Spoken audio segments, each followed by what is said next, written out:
Good morning. A pleasant morning to all of us. Today, we are about to discuss case study number 3. Where did the cry of rebellion happen? So, just for a moment, please allow me to share my screen to you.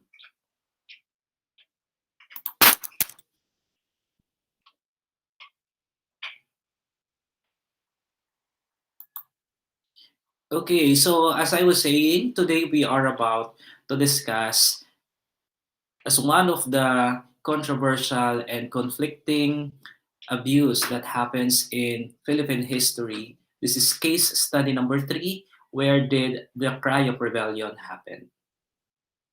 The cry of rebellion is a momentous event that swept the Spanish colonies in the late 19th century, including the Philippines. Journalists of the time referred to the phrase El Grito de Rebelión or Cry of Rebellion, just to mark the start of these revolutionary events that identify. Today, we are about to identify the places where did it happen.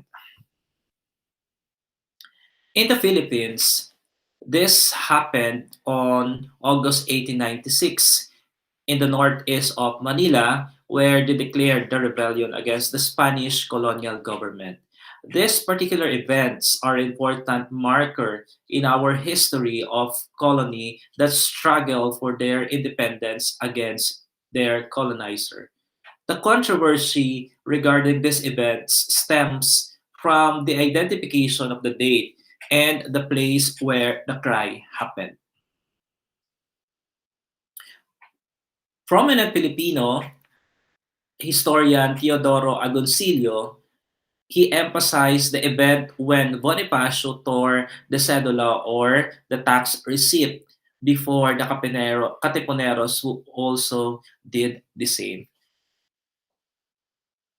So we were very familiar with this image wherein Bonifacio led the Katipuneros to tore their cedula or tax receipt.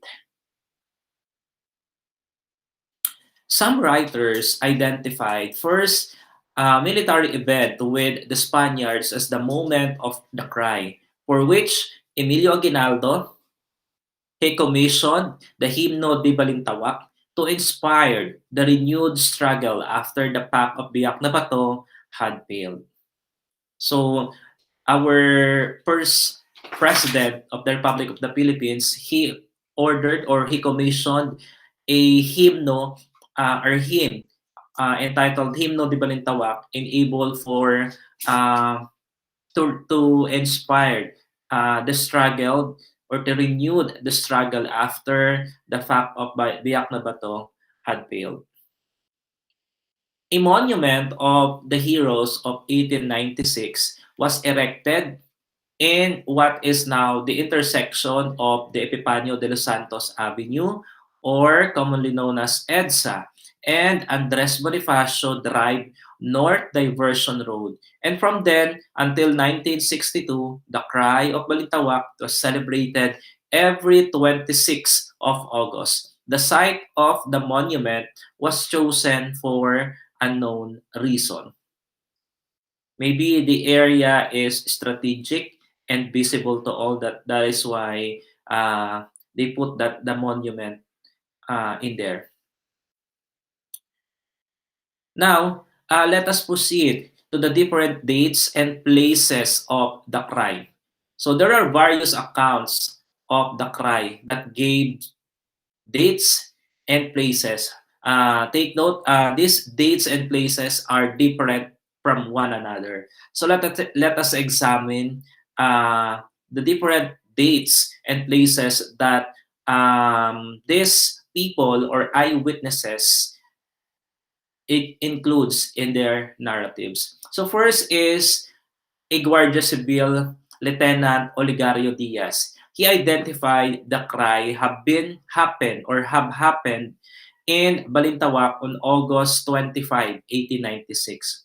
While on the other hand, Teodoro Calao, who is a well-known Filipino historian, marks the place to be in Kangkong, Balintawak, on the last week of August. So we could see the discrepancy or the difference between the narratives or between the account of the Guardia Civil Olegario Diaz and Teodoro Calao. Mr. Calao, he identified the place, but he does not mention the exact date when the cry happened. So according to him, the cry happened on the place Kangkong in Balintawak. While Guardia Civil, Lieutenant Olegario, he identified the date of the cry. According to him, it was August 25, 1896. Let's proceed to the third one. According to Santiago Alvarez, a Katipunero and son of Mariano Alvarez, who happens to be the leader of Magdiwang faction in Cavite, Santiago Alvarez put the cry in Bahay Toro in Quezon City on August 24, 1896. So again, there is a difference or discrepancy between the account of Alvarez into the account of Calao and into the account of Olegario Diaz. Fourth one, Pio Valenzuela. He is known to be a Katipunero and freebie or privy to many events concerning the Katipunero. He stated that the cry happened in Pugadlawin on August 23, 1896. So, according to a well-known Katipunero, so if we could be able to distinguish his or identify his background, he is part of the Katipunan and he is merely involved in this event or historical event.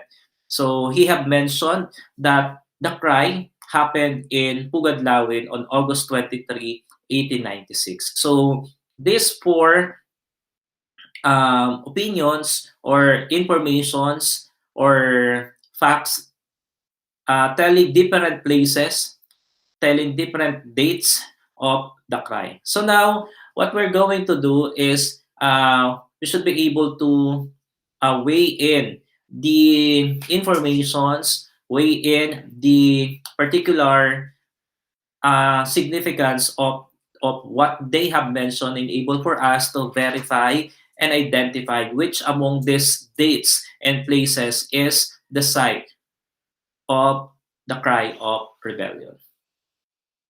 Moving on, so let us see or let us visit the primary source, the account of the cry of rebellion by Guillermo Masangkay. So it was being utilized by Gregorio and Sonia Saide in their book, Documentary Sources of Philippine History, Volume 8, published by National Bookstore in 1990, page 307 to 309. So on Guillermo's account, according to him, on August 26, there was a big meeting was held in Balintawak at the house of Apolonio Samson. Apolonio Samson is the cabeza of the barrio of Caloocan. Among those who attended,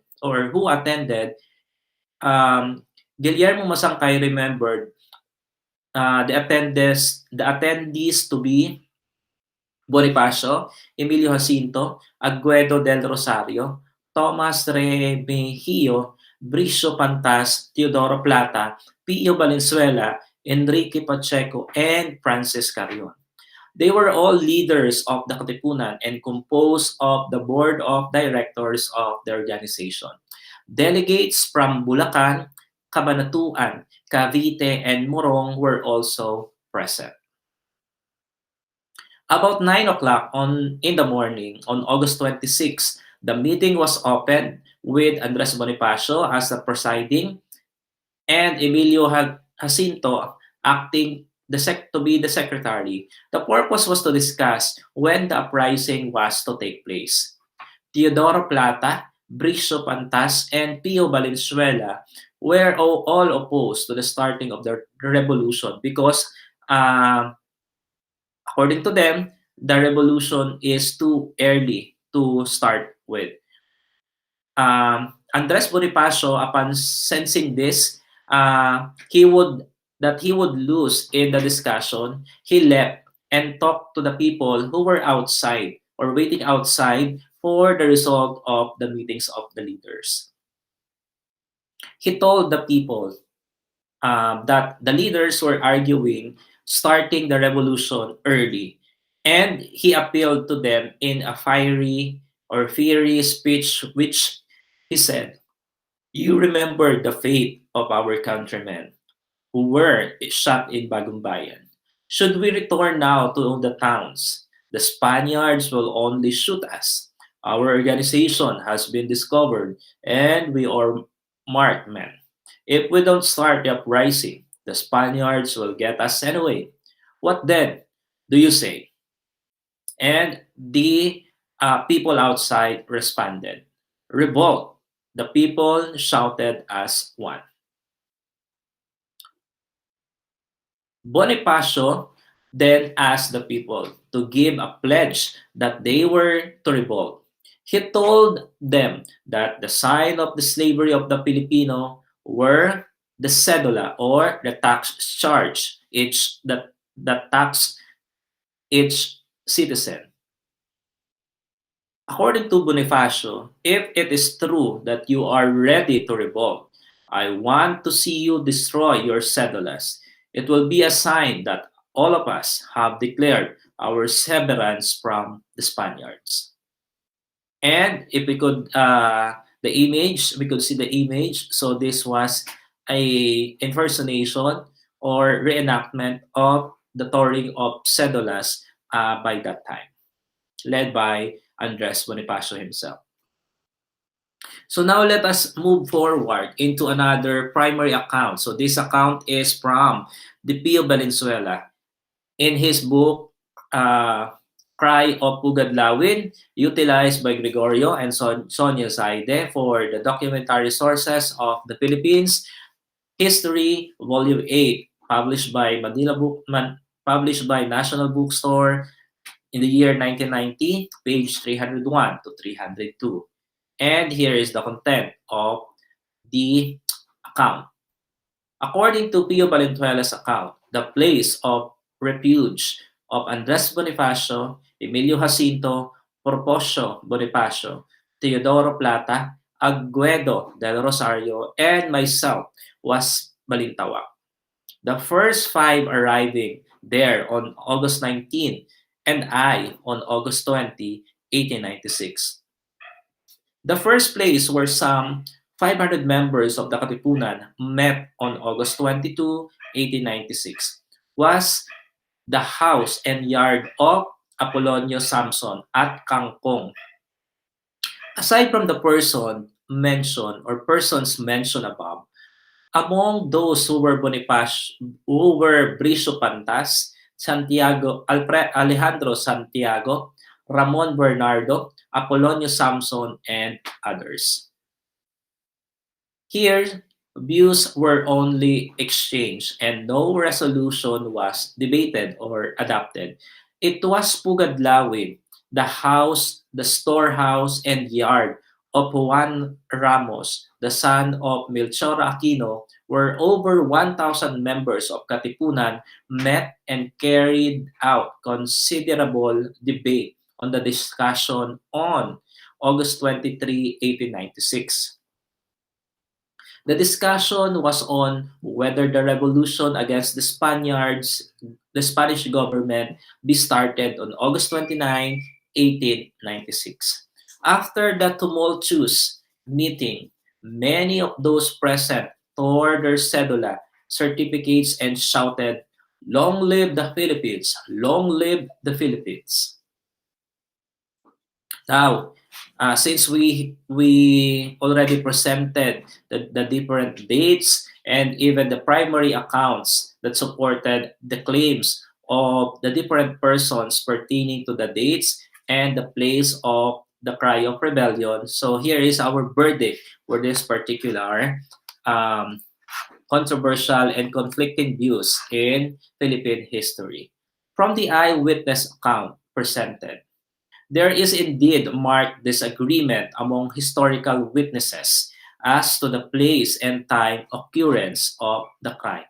So it is very evident that based on the Guillermo Masangkay account and Apolonio and Pio Valenzuela's or Pio Valenzuela account, there is a disagreement of some information pertaining to dates and place of the cry of rebellion. Using the primary and secondary sources, four places have been identified. First is Balintawak, second is Kangkong, third is Pugadlawin, and lastly is Bahay Toro. While the dates also varies, um, someone mentioned it was August 23, August 24, August 25, and August 26 of year 1896. Another verdict is that on Valenzuela's account should be read with caution or should be read with caution. He once told the Spanish investigator that the cry happened in Balintawak on Wednesday, August 26, 1896. So the testimony of Pio Valenzuela sometimes change or varies.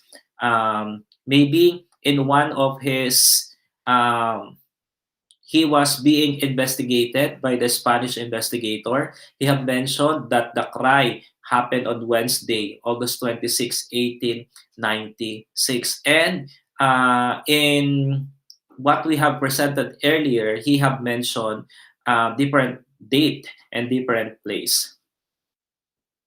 Much later, he wrote his memoirs of the revolution that happened at Pugadlawin on August 23, 1896. So there was a 3 days interval between what he told the Spanish investigator and what he remembered on the memoir of the revolution that happened in Pugadlawin.